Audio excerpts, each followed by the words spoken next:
Cigarette کے گہرے کش لیتا عبید شاہ اپنے کمرے کی بالکنی میں کھڑا بارش میں بھیگتی زمر کو دلچسپی سے دیکھ رہا تھا۔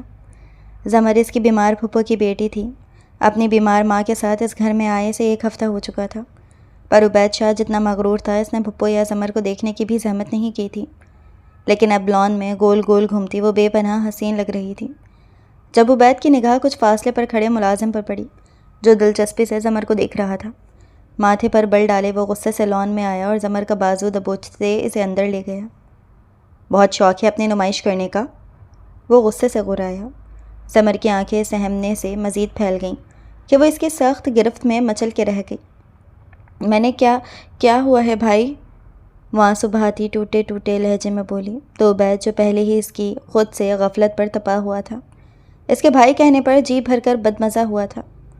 سرخ غسیل چہرے سے اسے دیکھا تھا جو اس کی آگ اگلتی نگاہوں کو دیکھ مزید خوف سے اونچا اونچا رونے لگی تھی۔ وہ جو اسے ابھی کچھ کہتا اس کے اس طرح سے پھوٹ پھوٹ کر رونے پر اس سے دور ہوا تھا جب اس کے والد سکندر صاحب جو لاؤنج میں بیٹھے تھے تیزی سے باہر آئے تھے، جہاں وہ اس کے سامنے کھڑی بچوں کی طرح رو رہی تھی۔ وہ گھبراتے آگے بڑھے تھے۔ میری بچی کیا ہوا ہے آپ کو؟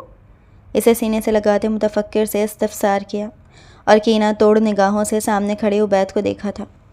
ڈیڈ پلیز، میں نے کچھ نہیں کہا۔ اسے وہ ان کی نگاہوں میں ناراضگی کے تاثر دیکھ کر اچھا خاصا گڑبڑایا تھا کہ اس کی زندگی کا محور ان کی ذات تھی۔ والد کے جانے کے بعد عبید نے سکندر صاحب کو ہی سب کچھ مان لیا تھا اور انہی کے لیے جیتا آیا تھا۔ مجھے تم سے ایسی کسی حرکت کی امید نہ تھی۔ تم نے آج مجھے بے حد شرمندہ کیا ہے عبید۔ میری بہن کیا سوچے گی کہ بھائی پر ان دونوں کی روٹی اتنی مہنگی پڑ رہی ہے کہ ان کا بیٹا سرعام یوں اس کی بیٹی کو رلا رہا ہے؟ وہ متانت بھرے لہجے میں کہتے زمر کو ساتھ لیے اندر کی جانب بڑھ گئے۔ پیچھے وہ مغرور انسان شرمندہ سا کھڑا تھا جو کچھ نہ کر کے بھی غلط قرار دیا گیا تھا۔ اشتعال سے مٹھیاں بھینچتا وہ آگے بڑھا تھا جہاں وہ سامنے صوفے پر براجمان سے سینے سے لگاتے اس کے لاڈ اٹھا رہے تھے۔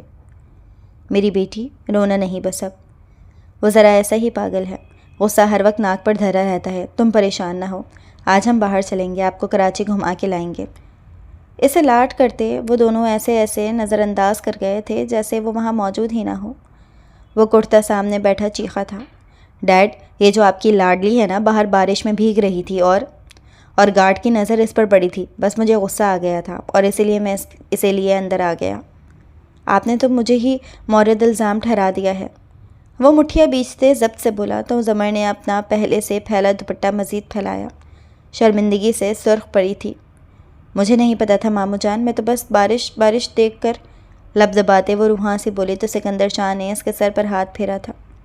کوئی بات نہیں بچے، آگے سے خیال رکھنا، جائیں جا کے چینج کریں، موسم بدل رہا ہے، طبیعت نہ خراب ہو جائے۔ محبت بھرے لہجے میں اسے کمرے سے جانے کا کہا تھا۔ عبید شاہ نے خود کو گھوڑتا دیکھ بھویں اچکا گیا تھا۔ میں جانتا ہوں تمہیں ان سے کوئی سروکار نہیں، دی عبید شاہ اپنے علاوہ کسی کو کچھ سمجھتا ہی کب ہے، لیکن اگر کسی کے ساتھ بھلائی نہیں کر سکتے تو غلط بھی مت کرو۔ میں اپنی بہن کو یہاں بہت مشکل سے لایا ہوں، ورنہ وہ کبھی میرے ساتھ آنے کو رضامند نہ تھی۔ اپنے گھر میں خوش تھی، لیکن میں انہیں یہاں لایا کہ وہاں اکیلے رہ کر کیا کرنا تھا، 2 عورتیں تھیں، کسی مرد کا ساتھ ہونا ضروری ہے۔ کڑے ہوتے وہ اسے اچھی خاصی سناتے جا چکے تھے۔ پیچھے وہ سر ہاتھوں میں گرا گیا تھا، اسی لیے وہ سب سے دور رہتا ہے۔ اسے اس پدی سی لڑکی پر جی بھر کر تاؤ آیا تھا۔ بھلا اس نے اتنا تو کچھ نہیں کہا تھا کہ رو رو کر اس نے آسمان سر پر اٹھا لیا تھا۔ زمر کمرے میں جاتے لباس بدلتی اپنی ماں کے قریب بیٹھی تھی جو اسے ہی دیکھ رہی تھی۔ بیماری کی وجہ سے وہ کافی کمزور ہو گئی تھی۔ کیا ہوا ہے میری بچی؟ آنکھیں اتنی کیوں سرخ ہیں؟ اس کی سرخ آنکھوں کو دیکھتے ہوئے اس کے ماتھے پر لب رکھتی بولی تو وہ نفی میں سر ہلا گئی۔ آپ کی طبیعت اب کیسی ہے؟ وہ ماں کو دیکھتے متفکر سے پوچھ رہی تھی۔ بہتر ہوں، تم فکر نہ کرو، کچھ نہیں ہوتا مجھے، وہ مسکراتی بولی تو زمر کا سانس سینے میں اٹک سا گیا۔ امی، آپ جانتی ہیں میرا آپ کے علاوہ اس دنیا میں کوئی نہیں، پھر بھی اس طرح کے الفاظ ادا کر کے مجھے تکلیف دیتی ہیں، وہ کرب سے بولی۔ ارے کچھ نہیں ہوتا میرا بچہ، ٹھیک ہوں میں، تم پریشان نہ ہوا کرو، وہ اس کے ہاتھ پر دباؤ ڈالتے بولی تو کمرے کا دروازہ نوک کرتے سکندر شاہ اندر داخل ہوئے۔ یہاں تو بھائی ماں بیٹی میں محبت کے مظاہرے ہو رہے ہیں۔ مسکراتے وہ قریب آتے سعدیہ بیگم سے ان کی طبیعت کے بارے میں استفسار کرتے قریب بیٹھ گئے تو وہ دونوں دھیمے سے مسکرا دیں۔ تینوں باتوں میں مشغول ہو گئے۔ عبید شاہ اپنے باپ کو ان کے ساتھ یوں محبت سے باتیں کرتا سنتا شدید جلن کے مارے اپنے کمرے میں داخل ہوا تھا۔ غصہ، حسد، جلن اسے اس وقت اس چھوٹی لڑکی سے محسوس ہو رہا تھا جو اس کے ڈیڈ کو اپنی جانب مائل کر رہی تھی۔ وہ تو پہلے ہی ان کے یہاں آنے پر طیش میں تھا کہ ان کی اپنی زندگی تھی، اس کے ڈیڈ جانے کیوں انہیں وہاں لے آئے تھے۔ وہ ایک بار بھی اپنی بیمار پھپھو کی طبیعت کا پوچھنے بھی نہیں گیا تھا اور نہ ہی زمر اس کے سامنے آئی تھی۔ وہ چلبلی سی متناسب سراپے اور دلکش خد و خال والی لڑکی اسے بس ٹھیک لگی تھی کہ اس نے کبھی کسی میں زیادہ دلچسپی نہ لی تھی کہ آخر کو عبید شاہ تھا، اسے کسی کی فکر نہ تھی۔ وہ اپنے باپ کے دوست کی بیٹی کو پسند کرتا تھا اور دونوں کافی اچھے دوست تھے۔ آفس میں بھی زیادہ وقت دونوں ساتھ گزارتے تھے۔ ابھی بھی وہ انہی سوچوں میں تھا کہ اس کا فون گنگنایا تھا اور مہرہ کی کال دیکھ اس کے سختی سے بیچے لب ڈھیلے پڑے تھے۔ ماتھے پر بلوں کا جال ختم ہوا تھا۔ کال یس کرتے کان سے لگایا تھا اور دونوں باتوں میں ایسا مصروف ہوئے کہ اسے خبر ہی نہ رہی کون زمر اور کون پھپھو۔ سکندر شاہ کو زمر بہت پسند آئی تھی اور سب سے بڑی بات تھی کہ وہ ان کی بہن کی بیٹی تھی۔ وہ اسے عبید کے لیے پسند کر چکے تھے اور جلد ہی اس سے بات کرنے کا ارادہ رکھتے تھے، لیکن اس کی سخت غسیل طبیعت سے انحراف تھا کہ وہ بچی کافی معصوم سی تھی، چھوٹی چھوٹی باتوں پر سہم جایا کرتی تھی۔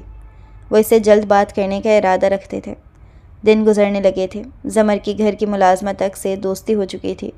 گھر میں ان دو عورتوں کے علاوہ صرف 3-4 ملازمت تھی جو ہر وقت گھر کی صفائی اور کام کاج میں لگی رہتی تھیں کہ عبید شاہ بڑی نفاست پسند طبیعت کا مالک تھا اور اس کے آتے ہی سب کو سانپ سونگھ جاتا تھا۔ سکندر شاہ کے ساتھ بھی وہ اچھا وقت گزارنے لگے تھے۔ عبید شاہ تو گھر کافی دیر سے آتا، اکثر وہ اکٹھے بیٹھ کر کھانا کھاتے اور کھاتے ہوئے اس کی نظروں کا ارتکاز اس کے عین سامنے بیٹھے اس کے باپا اور قریب بیٹھی چھوئی موئی سی لڑکی تھی جو ان کے کان میں گھس کر جانے کیا کیا باتیں کر کے اس کا ضبط آزما رہی تھی۔ اکثر وہ سکندر شاہ کو احساس دلاتا تھا کہ وہ ان سے زیادہ اس کے ساتھ وقت گزار رہے ہیں، لیکن وہ کندھے اچکا دیتے کہ تم اپنے کاموں میں مصروف ہوتے ہو، اور ان کی یہ بات عبید شاہ کے تن بدن میں آگ لگا دیتی۔ ماموں، آج ہم بولٹن مارکیٹ جائیں گے۔ وہ جو آج جلدی گھر آیا تھا کہ سکندر شاہ کے ساتھ وقت گزارے گا، انہیں باہر نکلتا دیکھ حیران رہ گیا جب اس کے کانوں میں اس کی مترنم سی آواز گونجی۔ جی جی ضرور، جہاں آپ کہیں۔ سکندر شاہ اسے ساتھ لیے گاڑی کے قریب کھڑے تھے۔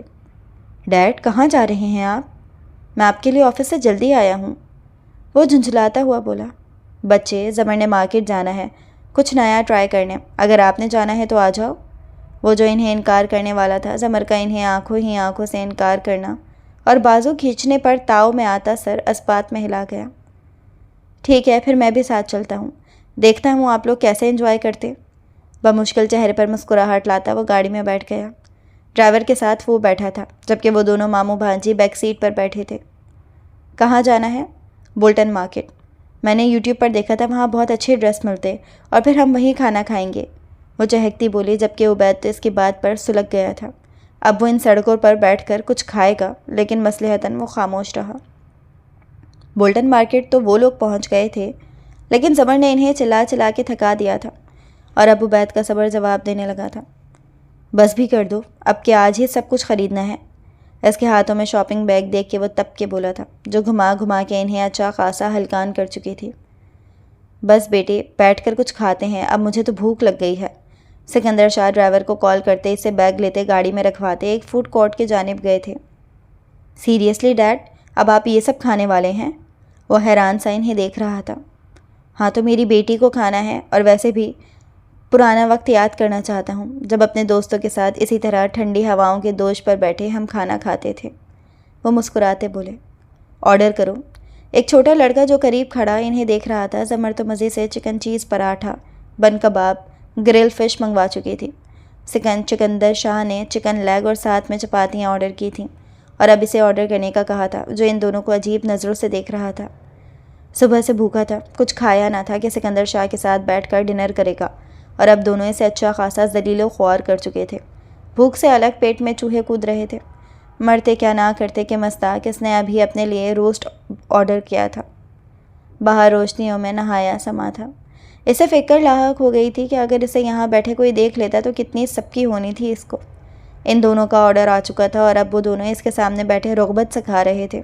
کھانے کی اشتہار انگیز خوشبو سے اس کی بھوک بھی تیز ہونے لگی تھی۔ بالا آخر اس کا آرڈر بھی آ چکا تھا اور اب وہ ہاتھ صاف کرتا بیٹھا ان کے درمیان چکن بروسٹ کھا رہا تھا، جسے فورک سے کھانے کی عادت تھی، مگر یہاں ایسا کچھ نہ تھا۔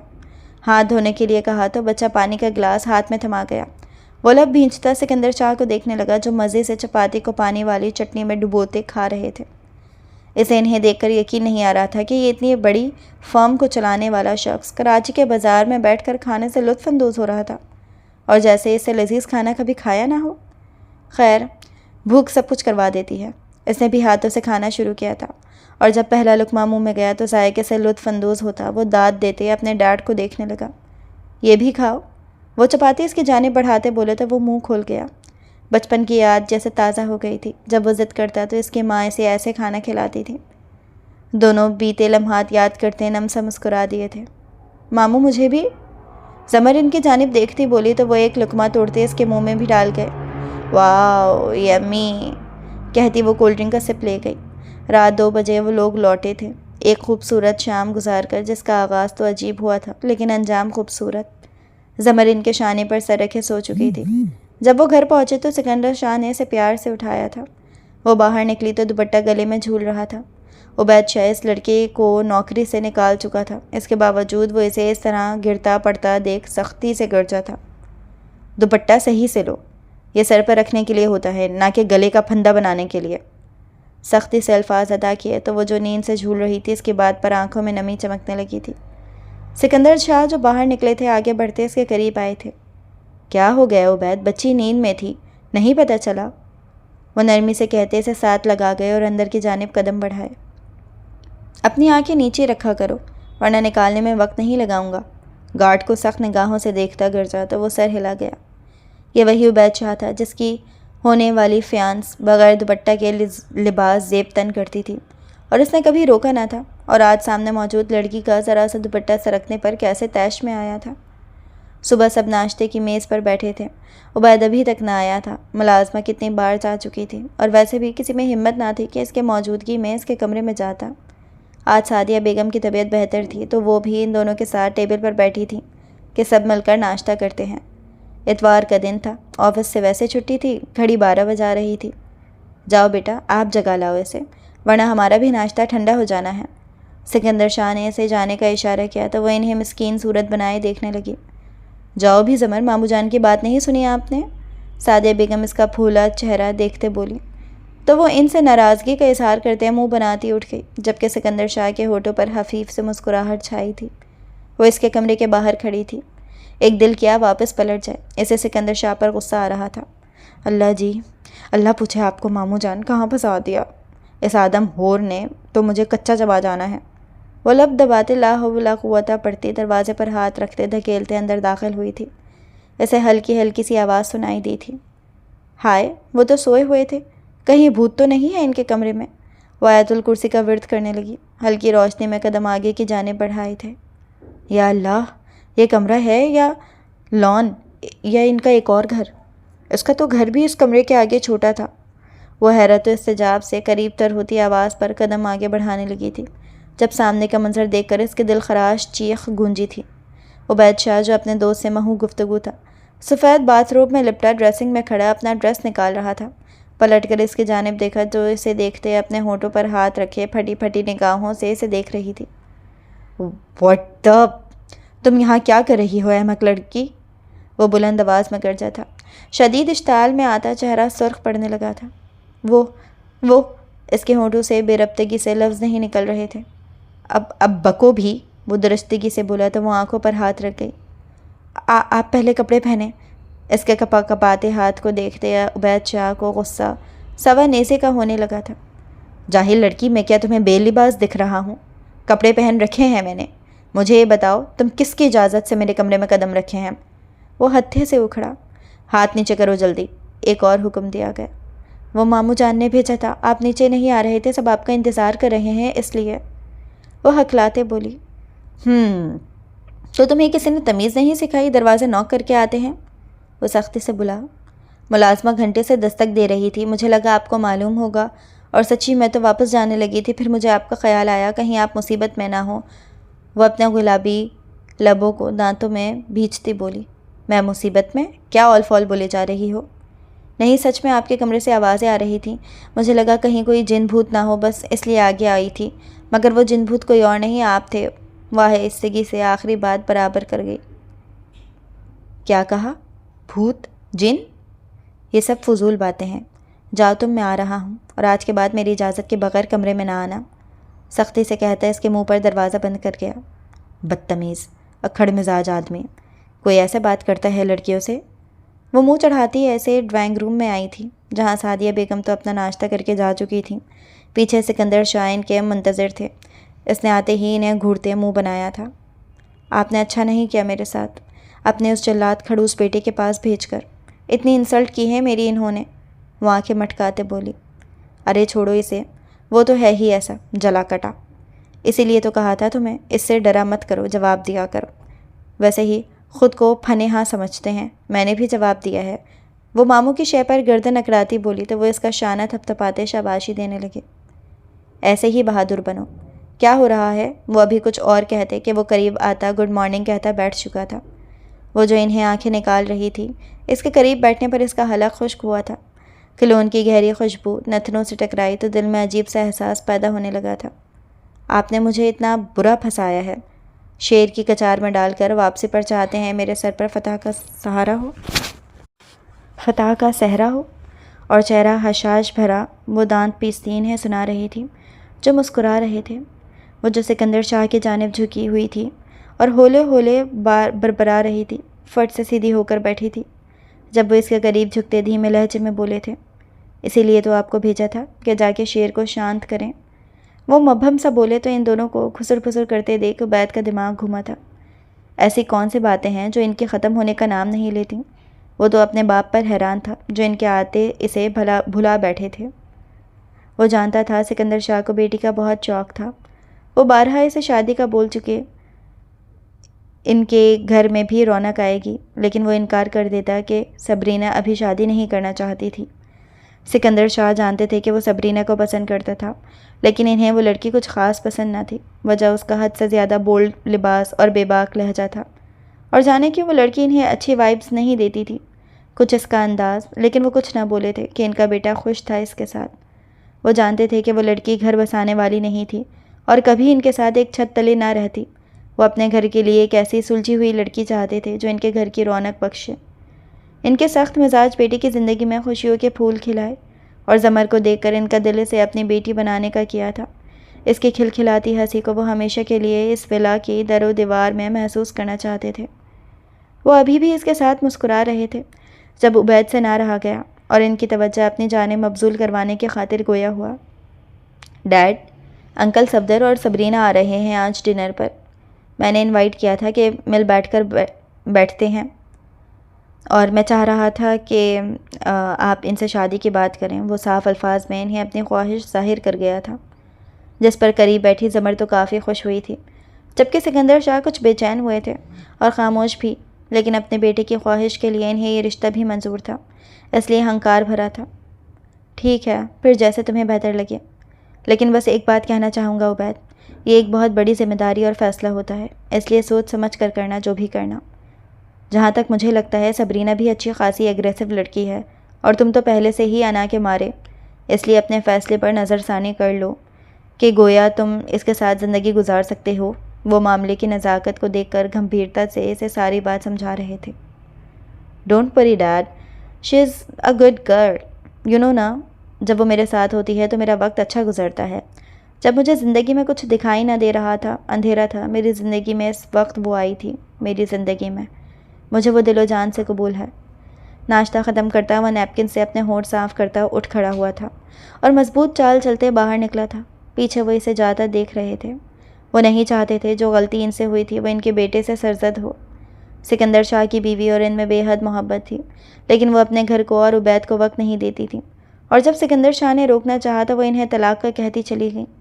عبید بہت چھوٹا تھا جب اس کی ماں اسے چھوڑ کر گئی تھی، اور ایک دن سکندر شاہ کو نیوز میں پتہ لگا تھا کہ ان کا شاہ کی گاڑی کا شدید قسم کا ایکسیڈنٹ ہوا تھا، اور وہ موقع پر ہالک حقیقی سے جا ملی تھی۔ لیکن جانے قسمت میں کیا لکھا تھا، وہ آہ بھرتے نم نگاہوں سے جھکا گئے۔ ماموں جان، کیا ہوا ہے؟ کیوں پریشان ہیں آپ؟ زمر ان کی پریشان صورت دیکھتے آگے بڑھتی متفکر سی استفسار کرنے لگی۔ میں اپنے بیٹی کی زندگی خراب ہوتے نہیں دیکھ سکتا زمر۔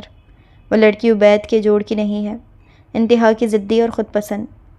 تو اب کیا کریں گے؟ وہ تو ان سے شادی کرنا چاہ رہے ہیں۔ یہی تو سوچ کر میں بھی پریشان ہوں۔ چلو تم پریشان نہ ہو، جاؤ امی کو دیکھو، میں بھی آتا ہوں تھوڑی دیر میں۔ کہتے وہ اسے بھیج چکے تھے، اور اس سے پہلے کہ اٹھتے زمر کی دلی خراش چیخیں ماحول میں گونج اٹھی تھیں۔ امی امی امی میری امی اٹھیں! وہ روتے چیخ رہی تھی۔ سکندر شاہ وہاں تیزی سے پہنچے تھے، جہاں سعدیہ بیگم کی گردن ایک جانب لٹکی ہوئی تھی اور ہوش و خرد سے بیگانہ پڑی تھی۔ عبید شاہ جو اتنا شور سن کر تیزی سے وہاں آیا تھا، زمر کو بے تحاشا روتے دیکھ اس کے بھی قدم ٹھٹکے تھے، اور پھر بغیر کسی کو کچھ کہے وہ آگے بڑھتے انہیں اپنے مضبوط بازو میں اٹھا گیا تھا۔ پیچھے زمر اور سکندر صاحب سکتے سے نکلتے ان کے پیچھے نکلے تھے۔ عبید شاہ گاڑی ڈرائیو کر رہا تھا، جبکہ وہ ماں کا سر گود میں رکھے آنسو بہاتی انہیں پکار رہی تھی۔ آج پہلی بار عبید شاہ کا دل گھبرایا تھا۔ وہ اپنی ماں کو نہ دیکھ پایا تھا، لیکن ماں کی ممتا بچپن میں شدت سے محسوس کرتا تھا۔ بے شک سکندر شاہ نے اسے ماں کی کمی نہ محسوس ہونے دی تھی، وہ پھر بھی اس لفظ سے ناآشنا تھا، اور آج اسے اس کی ماں کے لیے روتے دیکھ اس کا دل دکھا تھا۔ دل میں انہیں کچھ نہ ہونے کی دعا کی تھی، جو جانے قبول ہوئی تھی کہ نہیں۔ ڈاکٹر انہیں ایمرجنسی میں لے کر جا چکے تھے۔ وہ باہر مسلسل روتی ان کی زندگی کی دعا مانگ رہی تھی، جب ڈاکٹر نے سکندر شاہ کو اپنے آفس میں بلایا تھا، اور پھر سکندر صاحب کے سر پر جیسے ہاسپٹل کی چھت آ گری تھی۔ ان کے گردے بہت زیادہ ڈیمیج ہو چکے تھے، پھیپھڑوں میں پانی جمع ہو گیا تھا، کوئی ایک بیماری نہ تھی انہیں۔ ڈاکٹر نے بتایا تھا ان کے پاس بہت کم وقت ہے اور وہ ان سے بات کرنا چاہتی ہیں۔ اپنے شل ہوتے وجود کو گھسیٹتے وہ کوریڈور میں کھڑے عبید کے قریب آئے تھے، جو ان کے سرخ چہرے کو دیکھ مزید پریشان ہوا تھا۔ ڈیڈ، سب ٹھیک ہے؟ زمر جو رو رہی تھی وہ بھی تیزی سے قریب آئی تھی۔ ماموں، میری امی ٹھیک ہے نا؟ ایک آس و امید کے تحت وہ سرخ نم آنکھوں سے انہیں دیکھ رہی تھی۔ وہ سر اسبات میں ہلا گئے تھے۔ روم کا دروازہ کھولتے وہ دھیمے قدموں سے ان کی جانب بڑھے تھے۔ زمر بھی ان کے سینے سے لگی ان کے ساتھ آگے بڑھی تھی۔ امی، وہ روتی سعدیہ بیگم کے ساتھ لپٹ کر پھوٹ پھوٹ کر رو دی تھی۔ ارے بس میری جان، میں ٹھیک ہوں، چپ ہو جاؤ، رونا نہیں آپ نے۔ وہ اس کا بال سہلاتے بولیں تو اس کے آنسو متواتر سے گالوں پر بہنے لگے۔ زمر، ماں کو پریشان نہیں کرو بیٹا۔ سکندر صاحب آگے بڑھتے اسے تھام گئے تھے۔ صورتحال اتنی سنگین تھی کہ عبید شاہ پیچھے کھڑا انہیں دیکھ رہا تھا۔ بھائی جان، آپ نے مجھ پر بہت بڑا احسان کیا ہے ہمیں یہاں لا کر۔ بس ایک اور احسان کر دیں، میرے مرنے کے بعد میری بیٹی کو مضبوط ہاتھوں میں دیجیے گا، تاکہ میری روح بھی سکون میں رہے۔ وہ آنسو بہاتے کرب سے آنکھیں میچ کر بولی، تو سکندر شاہ کی آنکھ سے آنسو ٹوٹ کر گرا تھا۔ وہ ان کی سگی بہن نہ تھیں، خالہ زاد تھیں، لیکن ان سے سگے بھائیوں والی محبت تھی۔ تمہیں کچھ نہیں ہوگا سعدیہ، تم خود اپنی بچی کی خوشیاں دیکھو گی، وہ تسلی دینے کی خاطر بولے۔ میں جانتی ہوں میرے پاس زیادہ وقت نہیں، اسی لیے تو اس وقت آپ کو بلایا ہے۔ ان کی دردناک آواز اور قریب بیٹھی زمر کو روتے دیکھ وہ جس فیصلے پر شش و پنج کا شکار تھے، اس پر عمل درآمد کرتے عبید شاہ کی جانب بڑھے تھے۔ اگر میں آپ سے کچھ مانگوں تو دو گے؟ لہجہ سرد اور اٹل تھا۔ عبید شاہ، جس کے وہم و گمان میں بھی کچھ ایسا نہ تھا، بولے۔ ہولے سے سر ہلا گیا کہ وہ تو اپنے ڈیڈ پر اپنا آپ وار سکتا تھا۔ ابھی اسی وقت زمر سے نکاح کرنا ہے آپ کو۔ میں چاہتا ہوں میری بہن کے دل میں کوئی کسک نہ رہے کہ اس کی بچی تنہا رہ گئی۔ عبید شاہ ہکا بکا سے آنکھیں پھیلائے انہیں دیکھنے لگا۔ وجود شل سا ہوا تھا، اعصاب شکن زدہ ہونے لگے تھے۔ لیکن ڈیڈ، اتنی جلدی؟ مطلب اس وقت اسے سمجھ نہیں آ رہی تھی کہ کیا بولے۔ وقت اور حالات اس طرح کے تھے کہ وہ اپنی سمجھ بوجھ کھوتا ان کی جانب دیکھنے لگا تھا۔ میں بس اتنا جاننا چاہتا ہوں کہ آپ میری بات مانو گے کہ نہیں۔ ان کے بوجھل لہجے پر وہ سر اسبات میں ہلا گیا، اور پھر کچھ ہی دیر میں روتی دھوتی زمر کا نکاح عبید شاہ سے کر دیا گیا تھا۔ سعدیہ بیگم نے عبید کو قریب آنے کا اشارہ کیا تھا۔ وہ سست قدموں سے ان کے قریب جا کھڑا ہوا تھا۔ چہرہ جانے غصے سے سرخ تھا یا ضبط کی زیادتی سے۔ میں جانتی ہوں آپ نے یہ نکاح میرے لیے کیا ہے۔ میں نہیں جانتی کہ ان لفظوں میں آپ کا شکریہ ادا کروں۔ بس اتنا کہنا چاہتی ہوں، میری بچی آپ کے حوالے۔ میری بیٹی کا بہت خیال رکھنا۔ یہ جو آج آپ نے مجھ پر احسان کیا ہے نا، دیکھنا اللہ پاک تمہیں کیسے دنیا جہاں کے رنگ لگاتا۔ وہ اسے دعا دیتی زمر کا ہاتھ تھامے اس کے ہاتھ پر رکھ گئی۔ زمر جو پہلے ہی رو رو کر نڈھال تھی، ان کی اس حرکت پر مزید شدت سے رو دی تھی جب ان کا ہاتھ بے جان ہوا تھا۔ کمرے کی خاموش فضا میں اس کی چیخیں گونج اٹھی تھیں۔ ماں سے لپٹ کر وہ اپنے سوز و غم پر شدتوں سے روتی چیخ رہی تھی۔ سکندر شاہ اسے تھامنے کے لیے آگے بڑھے تھے لیکن وہ ان کے قابو میں نہیں آ رہی تھی۔ عبید شاہ بھی مغموم دل سے ان کی بے جان وجود پر سفید چادر اڑھا گیا تھا۔ کبھی سوچا نہ تھا کہ ایسا وقت بھی آنا تھا۔ اسے اس وقت سامنے موجود لڑکی کی تکلیف اپنے دل میں اٹھتی محسوس ہو رہی تھی، اور پھر روتی دھوتی زمر کو گھر لے جایا گیا تھا۔ سارا وقت وہ روتی رہی تھی۔ سکندر صاحب کا بی پی کافی ہائی ہو گیا تھا۔ انہیں دوا دیتا وہ کمرے کا دروازہ بند کرتا نکلا تھا جب اس کی پرسوز سسکیاں بند کمرے سے آتی سنائی دی تھیں۔ وہ اس کے کمرے کا دروازہ وا کرتے اندر داخل ہوا تھا جہاں وہ اپنی ماں کی جگہ پر بیٹھی روتی ان کا دوپٹے کو سینے سے لگائے رو رہی تھی۔ وہ لب بھینچتے آگے بڑھا تھا۔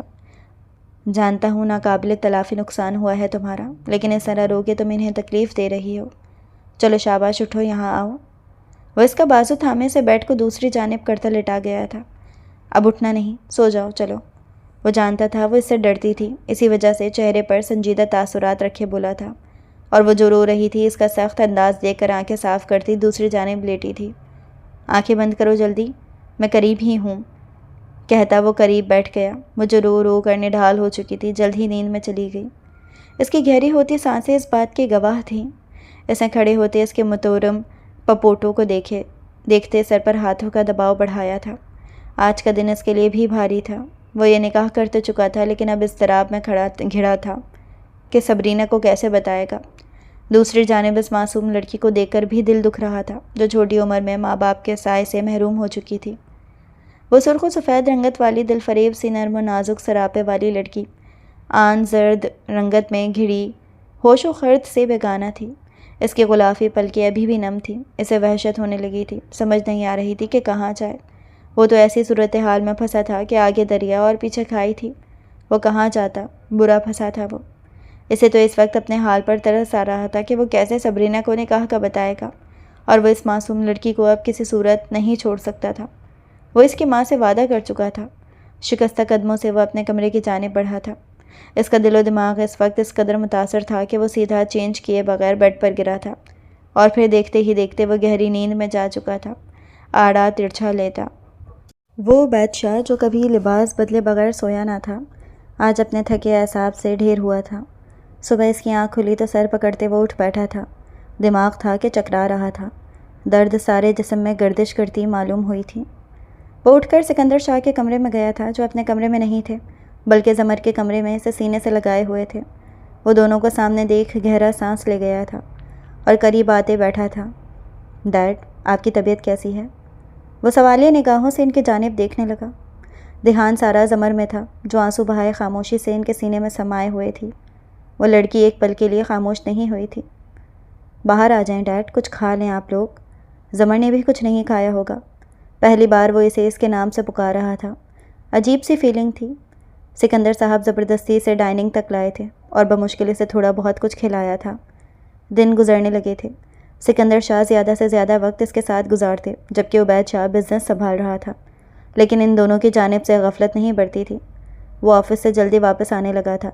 صبرینہ میٹنگ کے سلسلے میں دبئی گئی ہوئی تھی اور جانا یہ عبید شاہ کی خوش قسمتی تھی یا بدقسمتی کہ اس کا وہاں سٹے لمبا ہو گیا تھا، اور وہ جو 2 ہفتے کے لیے گئی تھی اب کچھ اور وقت وہیں رک گئی تھی کہ اسے کچھ ضروری کام تھا۔ عبید شاہ سے اس کی بات بہت کم ہوئی تھی کہ دونوں ہی مصروف تھے، اور کچھ عبید خود بھی اس سے نگاہیں چرائے ہوئے تھا کہ وہ اسے کیسے بتاتا کہ وہ اتنے وقت سے اس کے ساتھ کمٹمنٹ کر کے اب کسی اور سے نکاح کر چکا تھا۔ وہ پشیمان سا تھا اور اسی لیے اس سے بات کرنے سے گریز بڑھتے ہوئے تھا۔ البتہ اس کا اب سارا دھیان گھر کی جانب مبذول ہونے لگا تھا۔ زمر پہلے سے تھوڑی بہتر تھی۔ سکندر شاہ ہمہ وقت اس کے ساتھ ہوتے اور اب ان سب میں عبید بھی شامل ہو چکا تھا کہ وہ سعدیہ بیگم کو یاد کر کے اس قدر روتی کہ سکندر شاہ خود مضطرب ہو جاتے۔ ایسے میں عبید شاہ نے آگے بڑھتے ان کے ساتھ دیا تھا، لیکن جب تک وہ ان کے ساتھ رہتی خاموش رہتی، جب کمرے میں جاتی روتی رہتی۔ طبیعت بگڑنے لگی تھی اس کی۔ کچھ ہی دنوں میں وہ کمزور اور نڈھال ہو چکی تھی۔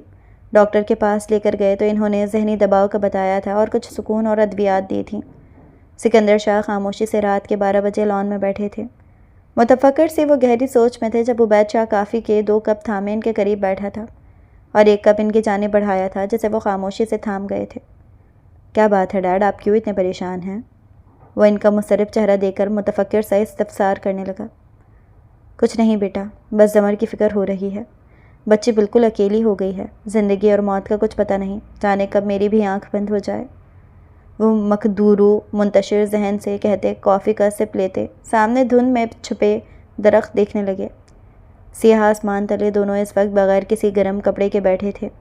سردی بڑھنے لگی تھی، رات میں ہلکی ہلکی دھند پڑنے لگی تھی اور وہ اپنی سوچوں میں گھرے وہاں بیٹھے تھے۔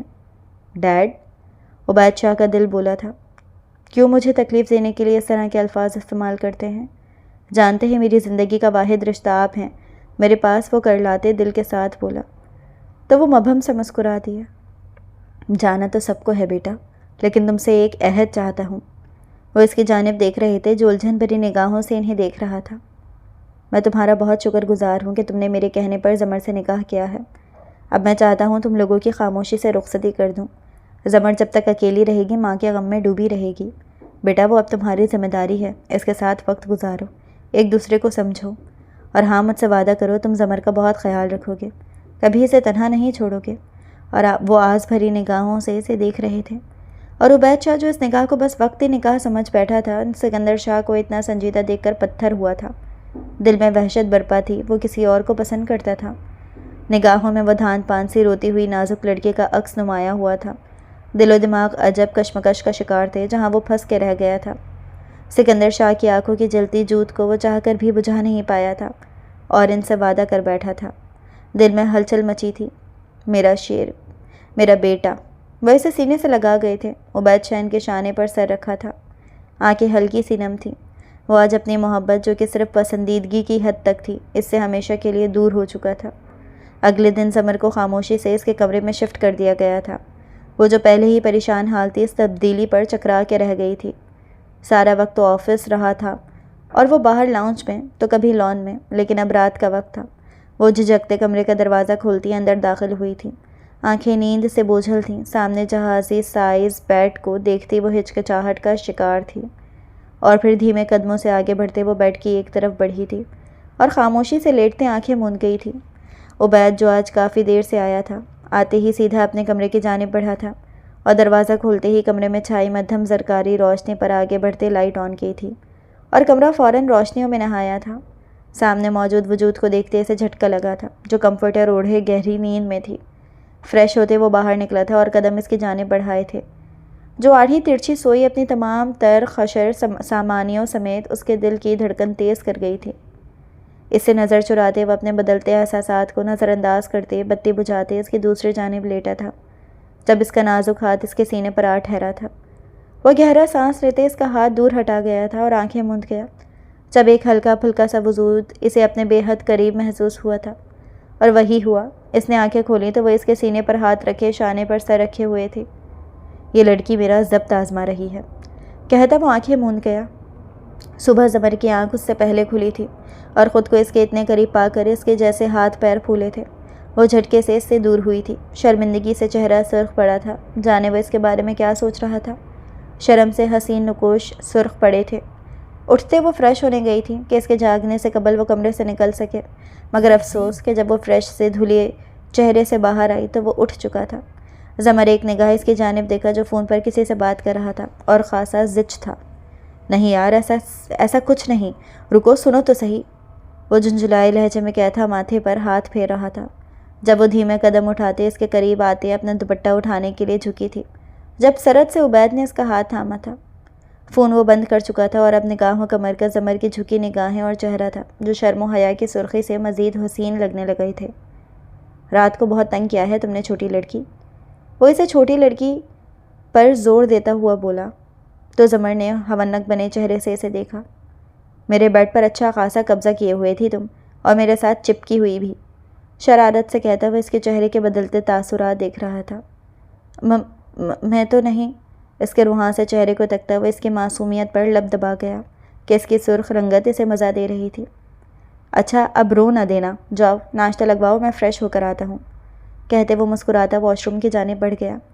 جو ہی وہ آفس داخل ہوا تھا، سامنے سبرینا بیٹھی اس کی منتظر تھی۔ اس کا سرخ چہرہ اس بات کی گواہی تھا کہ وہ سب جان گئی تھی۔ وہ جو اسے ریلیکس کرنے کی کوشش میں تھا، وہ ہتھے سے اکھڑی تھی۔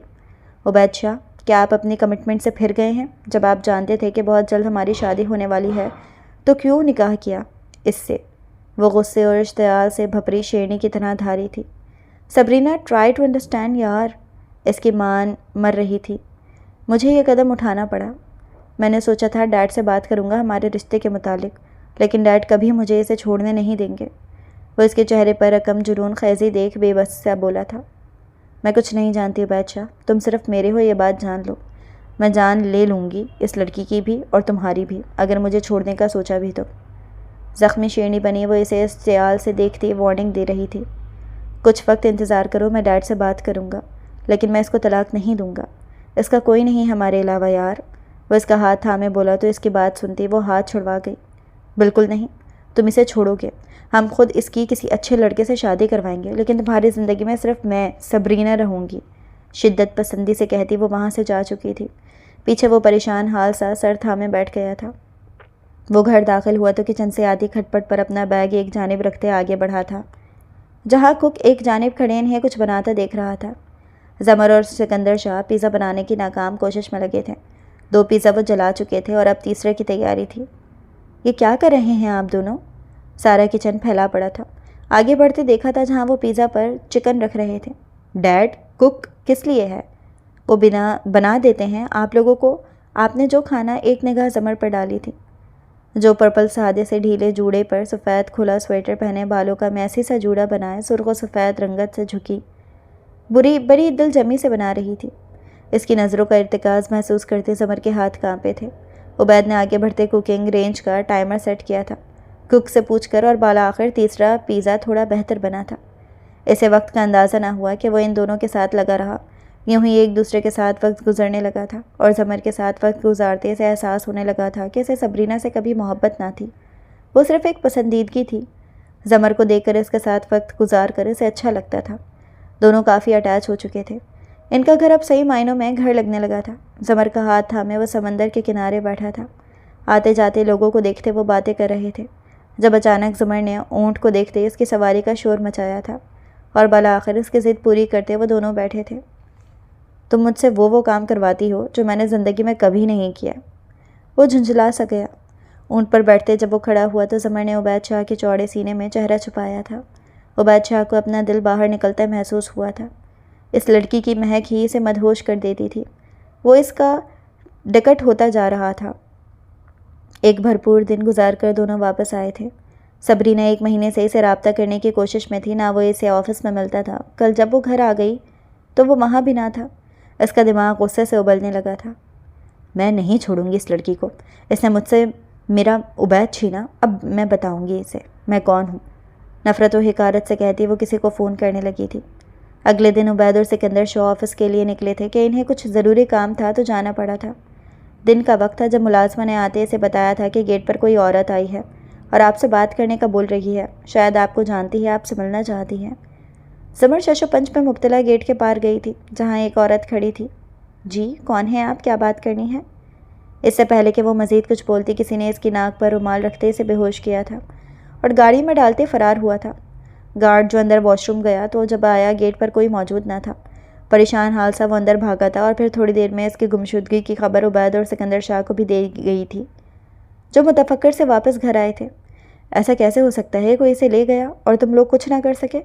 عبید شاہ اچھا خاصا گرم تھا اور اس کا غصے کا گراف بڑھا تھا۔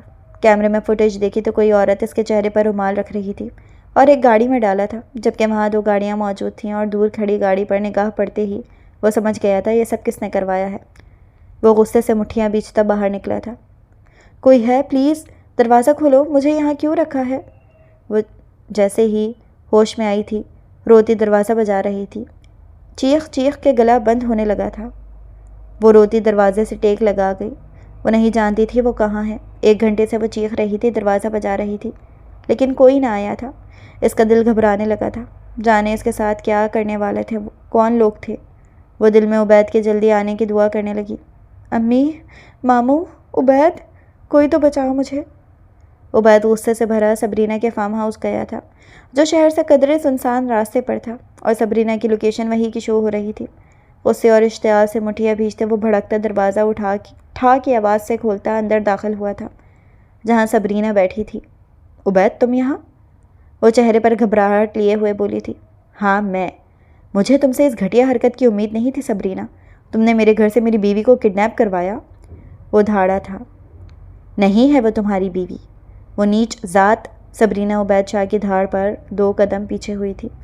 زبان سنبھال کر بات کرو، وہ میری بیوی ہے، میری، عبید شاہ کی۔ میری محبت، مجھے تو تم سے کبھی محبت تھی ہی نہیں۔ جسے میں محبت سمجھتا تھا وہ صرف پسندیدگی تھی، وہ بھی ختم ہو گئی جب میرا نکاح ہوا۔ ارے مجھے تو تمہیں اس وقت ہی چھوڑ دینا چاہیے تھا جب میں تمہیں شادی کا کہتا تھا، اور تم لوگوں کے لیے مجھے ٹالتے رہی کہ شاید تمہیں مجھ سے بہتر کوئی مل جائے اور تم مجھے چھوڑ سکو، لیکن افسوس ایسا نہیں ہوا اور تمہیں واپس پلٹ کر مجھ تک آنا پڑا۔ وہ نخوت سے کہتے اسے دیکھنے لگا جو پھٹی پھٹی آنکھوں سے اسے دیکھ رہی تھی۔ سب جانتا ہوں میں تمہارے راز، بس خاموش تھا۔ بتاؤ مجھے اب میری بیوی کہاں ہے، اس سے پہلے کہ میں پولیس بلاؤں۔ وہ ضبط سے گر جاتا، وہ اسے ایک کمرے کی جانب اشارہ کرتے دیکھ وہ تیزی سے اس جانب قدم بڑھا گیا تھا اور دروازہ کھولتے سمر کو سینے سے لگایا تھا، جو رو رو کر اپنی آنکھوں کا برا حشر کر چکی تھی۔ کچھ نہیں ہوا میری زندگی، میری جان، کچھ نہیں ہوا، میں ہوں پاس تمہارے۔ وہ اسے ساتھ لیتا صبرینہ پر ایک نفرت انگیز نگاہ ڈالتا جا چکا تھا۔ پیچھے صبرینہ وہیں فرش پر ڈھیر ہوئی تھی۔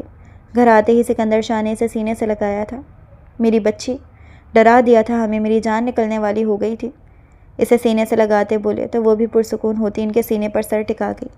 وقت گزرنے لگا تھا اور وہ دونوں سکندر شاہ کے ساتھ عمرہ پر گئے تھے۔ دونوں خوش اور مطمئن تھے۔ عبید شاہ حرم میں بیٹھ کر نوافل ادا کر رہا تھا، جسے اللہ پاک نے اتنی نیک اور فرمانبردار بیوی سے نوازا تھا اور بہت جلد اولاد سے نوازنے والا تھا۔ دعا مانگتا وہ آیات پڑھتا ہے اس پر پھونک گیا تھا۔ دونوں ایک دوسرے کو دیکھتے مسکرا دیے تھے۔ بے شک ہر مشکل کے بعد آسانی ہے اور اللہ تعالیٰ بہترین عطا فرمانے والے ہیں۔